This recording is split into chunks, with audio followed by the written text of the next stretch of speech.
Previously on Fenn's Friends. Hi, Robbie. Oh my god. Robbie, is that? My ex-fiancée Mary? Yes, it is. What are you doing here, Mary? I thought you went back to Texas. I did, but I felt like I had to come back and see you. It's over, Mary. It's over, and I will not take you back. Oh, I'm not here to get back together. I just thought you should know that you have a daughter.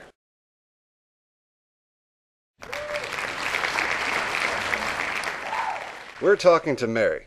Mary, you've gotten yourself into a bit of a pickle. That's right, Maury. I have gotten myself into a pickle.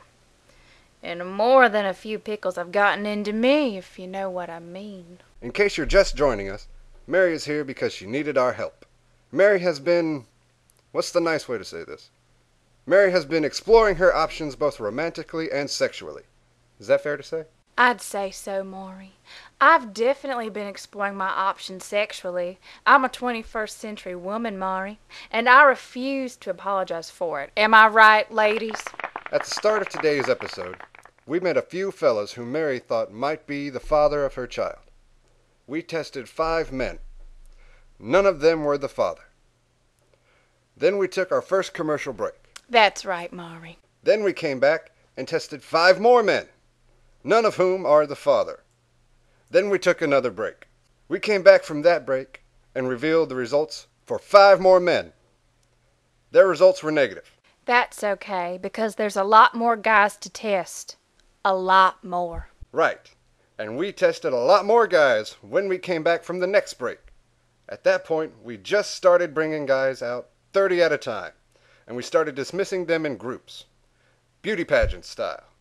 We eliminated 90 men during that segment. Don't you worry, Maury. We'll find the guy. Process of elimination. Indeed. So just before the last commercial, we were able to rule out all the Texas sports teams, including the Dallas Cowboys, Texas Rangers, and the Dallas Stars. Yeah, that was a crazy weekend. And that brings us to Robbie. Mary, who is Robbie? Robbie is my ex-fiancé. Out of all the men... You've been intimate with a lot of men. I know, Maury. I was there when it was happening, and I would do it all again. Well, maybe not the Dallas Stars. It was cold out there on the ice. I see. So you almost married Robbie. What happened? Robbie was the only man I ever loved. It all started when I gave him a ride home one day. Not long after that, I gave him more than a ride home. I gave him my heart and soul. And of course, I gave him access to my lady parts. Of course. Yeah. So, Robbie was the love of my life, blah, blah, blah. We talked about getting married. I know he was planning to propose. Then his 2 idiot friends planted the seed of doubt in his head, and Robbie changed.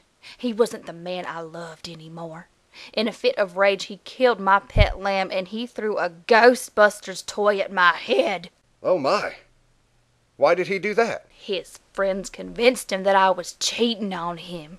Were you cheating on him? There may have been some overlap. Overlap? Yeah. My relationship with Robbie overlapped a little with a couple of other relationships. But that's not important. Robbie broke my heart, and he kicked me out of his house. And I was pregnant at the time. How sure are you that Robbie is the father of your daughter? If we had tested him first, I would have said 11% tops. But now that all those other guys have been eliminated, I'd say I'm up to 65%. Okay, let's bring Robbie out here. Come on out, Robbie.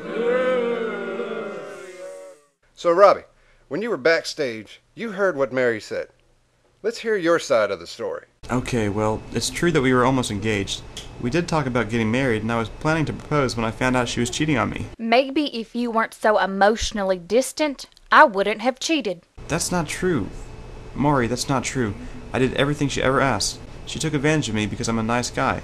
I let her live in my house and she was new in town. I took her out for dinners. I bought her nice things. I didn't even have a job at the time, so I was dipping into my emergency savings to keep her happy. And if she was pregnant, I didn't even know about it. I only found out about the kid a few weeks ago. I loved her. He hit me. What? He used to hit me. He has a terrible temper. It's not true. What about the story she told about you killing her lamb and throwing things at her? No, she's the one who threw my Stay Puft Marshmallow Man and broke it. And the lamb was an accident. The professional chef I hired didn't know it was a pet.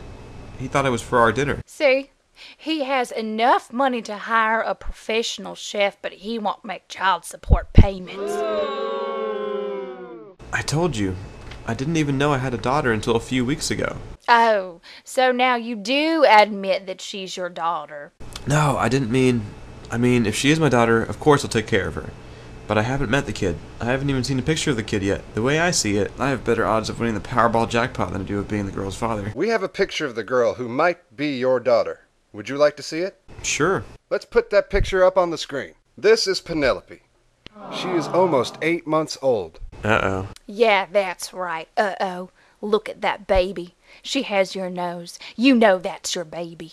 Mary, to be fair, you have said that to a couple hundred guys before Robbie, and none of them were the father. I know, Maury. But like I said, I'm 65% sure. Robbie, if the test proves that you are the father, what are you going to do? I don't know. I'll definitely take care of her if she's mine. I'm perfectly happy to pay child support if she's my child. I'm just really anxious to find out. Well, the results are in, and I have them right here. Robbie, when it comes to 8-month-old Penelope, you are the father. I told you. I told you. Robbie, I want to know what you're thinking right now. You just found out that you are the father of Mary's baby. What are you going to do? The first thing I'm going to do... I'm going to buy a lottery ticket.